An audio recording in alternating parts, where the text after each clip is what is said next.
Hello student, today our topic is electric current, electric potential and electric potential difference. So let us go how we know about electric current, electric potential and electric potential difference. तो शुरू करते हैं हम electric current से कि electric current होता क्या है। इलेक्ट्रिक करंट को समझने से पहले हमें ये समझना पड़ेगा कि इलेक्ट्रिक करंट फ्लो कैसे होता है और किस टर्मिनल से किस टर्मिनल पे इलेक्ट्रिक करंट जाता है। तो देखते हैं, हमारी पहली टॉपिक रहेगी इलेक्ट्रिक करंट।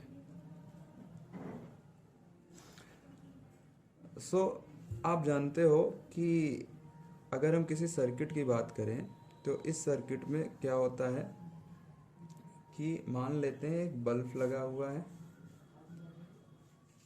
और ये सर्किट बैटरी से जुड़ी हुई है। एक टर्मिनल होगी इसकी पॉजिटिव और दूसरा जो बड़े वाली लाइन होती है पॉजिटिव टर्मिनल बताती है, छोटी वाली लाइन नेगेटिव टर्मिनल बताती है। और यहाँ पे हमने एक लगा दिया स्विच। तो जैसे हम स्विच ऑन करते हैं तो पॉजिटिव टर्मिनल से करंट क्या होता है, फ्लो होता है और नेगेटिव टर्मिनल की तरफ जाता है और इसी फ्लो के दौरान क्या होते हैं, लाइट बल्ब जलेगी। इलेक्ट्रिक करंट की वजह से ही ये क्या होता है, लाइट एनर्जी प्रोड्यूस होती है। तो हमें समझना है ये इलेक्ट्रिक करंट होता क्या है। आपको पता है, ऑलरेडी मैंने बता दिया है कि चार्ज के फ्लो से करंट का डेवलप होता है। तो मान लेते हैं कोई पॉइंट यहाँ पे है ए और हम यहाँ पे ए पे बैठ के देख रहे हैं कि 1 सेकेंड में कितना चार्ज यहाँ से फ्लो हो गया है।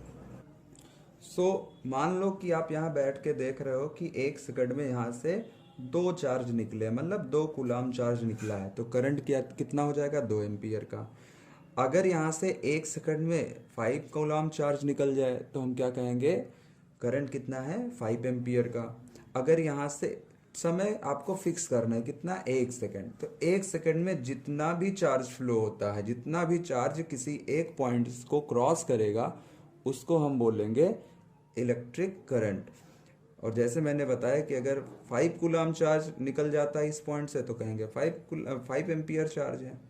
तो इलेक्ट्रिक करंट का बिल्कुल सिंपल सा डेफिनेशन क्या बनेगा, इलेक्ट्रिक करंट का सिंपल डेफिनेशन ये बनेगा कि the amount of charge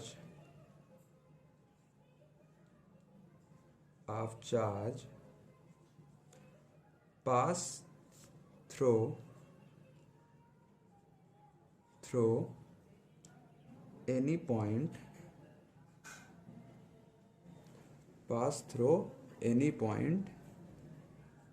in a circuit, in an electric circuit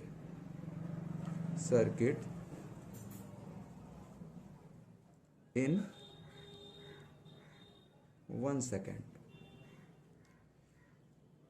So the amount of charge passed through any point in an electric circuit in 1 second, इसको क्या कहेंगे, in 1 second is called electric current. या दूसरे शब्दों में और इसे क्या कह सकते हैं, rate of flow of charge is called electric current. दूसरा डेफिनेशन ऑफ शॉर्ट में क्या लिख सकते हो, rate of flow of charge is called electric current. तो बेसिकली आप ये समझो कि चार्ज के फ्लो को ही क्या बोला जाता है, इलेक्ट्रिक करंट बोला जाता है। अगर चार्ज रुका हुआ है तो हम क्या देखते हैं, चार्ज का अट्रैक्शन रिपल्सन देखते हैं। लेकिन जब चार्ज मोशन करने लगता है तो हम उसे इलेक्ट्रिक करंट बोलते हैं। फार्मूला क्या होगा, electric current is equal to electric current I is equal to charge upon time. तो I is equal to charge को हम लिखते हैं स्मॉल क्यू या कैपिटल क्यू से और टाइम को T। तो I is equal to Q by क्या हो जाएगा, T हो जाएगा। द यूनिट ऑफ चार्ज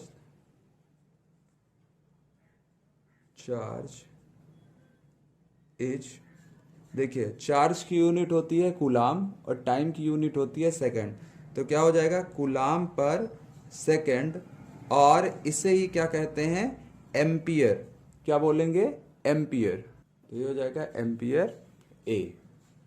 तो अगर आपसे कोई पूछे इलेक्ट्रिक करंट क्या होता है तो आप सिंपली बताओगे, ये दिमाग पे ध्यान रखना है कि चार्ज के फ्लो को ही क्या बोला जाता है, करंट बोला जाता है।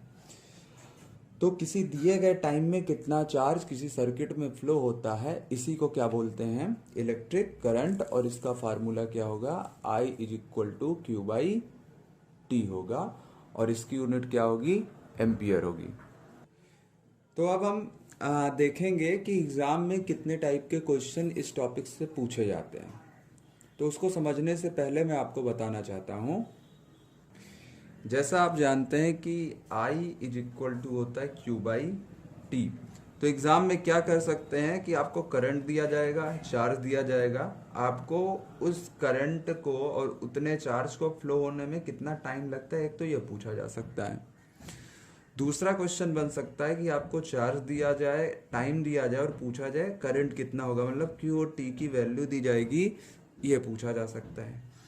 तीसरा पूछा जा सकता है आई और टी की वैल्यू दी जाएगी, आपको क्या निकालना पड़ेगा, क्यू निकालना पड़ेगा। मैं बिल्कुल बेसिक से आपको समझाने की कोशिश कर रहा हूँ कि ये तीन केस एक तो बन सकते हैं। अब कई सारे बच्चों को दिक्कत होती है कि हम कैसे पहचाने आई क्या है, क्यू क्या है, टी क्या है। तो जब भी किसी न्यूमेरिकल में अगर नंबर्स के पीछे मान लेते हैं एम्पियर लिखा हो, तो एम्पियर किसकी यूनिट होती है, करंट की। तो ये आप यूनिट देखकर ही पता कर सकते हो कि ये क्या होगा, करंट आई होगा। अगर कहीं पे कूलाम लिखा हो तो कूलाम किसकी यूनिट होती है, चार्ज की। जैसे कि अगर लिखा हो 5 कूलाम, 10 कूलाम, 6 कूलाम, तो ये समझ जाना क्या बता रहा है, क्यू को बता रहा है।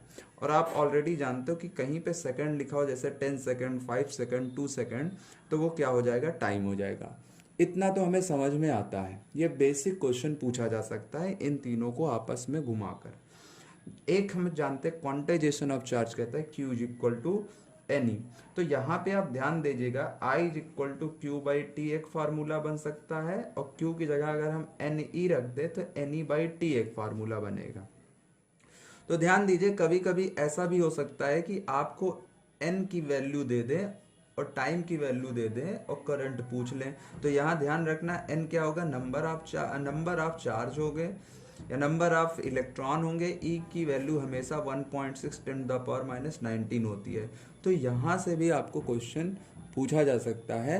अब हम इन्हीं सब के बारे में एक एक पॉइंट पे डिस्कशन करते हैं कि किस तरह के क्वेश्चन हमें एग्जाम में देखने को मिल सकते हैं, और हमें हर टॉपिक को इसी तरह पढ़ना है जिससे हमारी पूरी संभावना हो कि कहीं पे मार्क्स कटे।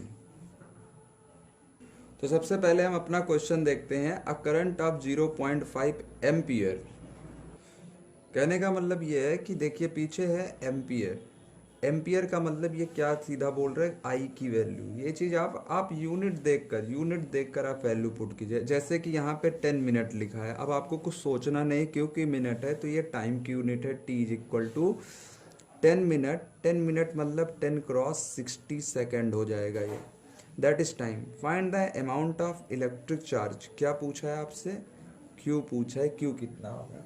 तो आपको मैंने ऑलरेडी सिंपल तरीके से बताया था कि इसको कैसे सॉल्व करना है। फार्मूला करंट का होता है I is equal to Q by T. निकालना क्या है, क्यू की वैल्यू निकालनी है। तो आई और टी आपस में क्या हो जाएगा, मल्टीप्लाई हो जाएगा Q is equal to I T या I T is equal to Q. हम जैसे कि अगर बराबर हैं तो हम लेफ्ट वाले को राइट में और राइट वाले को लेफ्ट में लिख सकते हैं। तो क्यू इज इक्वल टू क्या हो जाएगा, आई टी।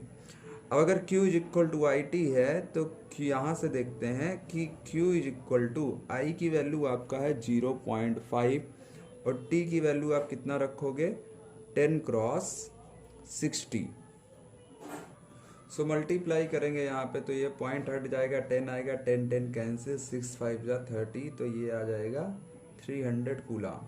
तो चार्ज कितना फ्लो हो रहा है यहाँ पे, 300 कूलाम चार्ज यहाँ पे मिल रहा है। तो बड़ा सिंपल सा क्वेश्चन था।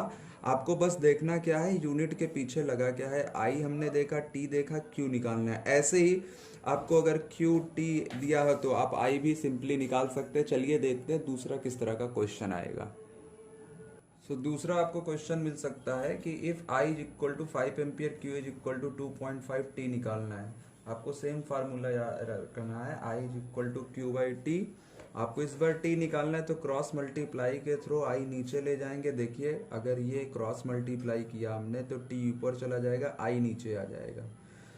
Q की वैल्यू कितनी है 2.5 कूलाम है और I की वैल्यू कितनी है 5 एम्पियर है। तो ये हो जाएगा 5 और ऊपर कितना हो जाएगा 2.5 हो गया।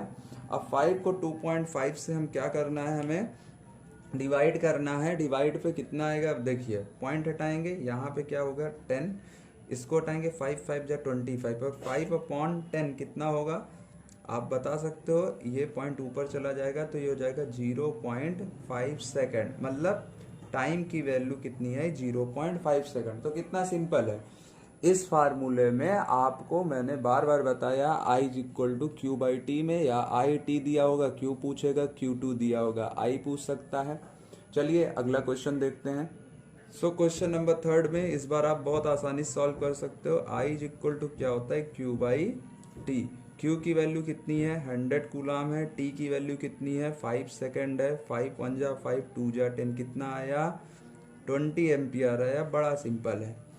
अब हम अगला क्वेश्चन देखेंगे, तो आई होप कि ये समझ गए होगे। अगला क्वेश्चन थोड़ा सा ट्रिकी है लेकिन आप काफ़ी अच्छे से सॉल्व कर सकते हो। अब इसमें देखिए if 10 to the power 20 electron, if 10 to the power 20 electron दिया है कितने सेकंड में 0.4 सेकंड में, तो आप t is equal to 0.4 second है। अब देखिए यहाँ पे चार्ज नहीं लिखा है, इलेक्ट्रॉन लिखा है, वो भी कितना 10 द पावर 20, मतलब कह रहा है 10 द पावर 20 इलेक्ट्रॉन ट्रांसफर हो रहे हैं। तो इसका मतलब ये क्या है नंबर ऑफ इलेक्ट्रॉन है, तो n इज इक्वल टू क्या है 10 द पावर 20। आप E इज इक्वल टू जानते हो कितना होता है 1.6 cross 10 the power minus 19 coulomb. आपको पता है कि आप पूछ रहे हैं यहाँ पे करंट I। अब I इज इक्वल टू हमें एक फार्मूला पता है Q बाई टी, लेकिन यहाँ पे चार्ज तो दिया नहीं है, तो हम क्वांटाइजेशन ऑफ चार्ज से Q की वैल्यू क्या रखेंगे NE रखेंगे, तो ये बन जाएगा NE बाई टी। तो I is equal to NE by T, जहाँ पे N क्या है नंबर ऑफ इलेक्ट्रॉन है, E क्या है पर इलेक्ट्रॉन पे चार्ज कितना होता है। N की वैल्यू आपकी कितनी हो गई 10 द पावर 20, E की वैल्यू यूज करेंगे 1.6 इंटू 10 द पावर माइनस 19 और T की वैल्यू हमें यूज करना है 0.4। पॉइंट यहाँ से कट जाएगा, 4 1 जा 4 4 4 जा 16। आप जानते हो 10 द पावर 20 में से 10 द पावर 19 चला गया तो पावर घट जाते हैं, 20 में से 19 गया पावर 1 आया और 4 क्रॉस 10 इज इक्वल टू कितना हो जाएगा 40 कूलाम हो जाएगा। तो इस तरह से हम क्वांटाइजेशन ऑफ चार्ज वाले भी क्वेश्चन क्या कर सकते हैं सॉल्व कर सकते हैं। तो इससे रिलेटेड कुछ क्वेश्चंस मैं आपको और भी नेक्स्ट स्लाइड में दे रहा हूं जो आप खुद सॉल्व करके देखोगे कि क्या आपको करंट से रिलेटेड न्यूमेरिकल्स और इसका डेफिनेशन आ गया अच्छे से या नहीं। Thank you.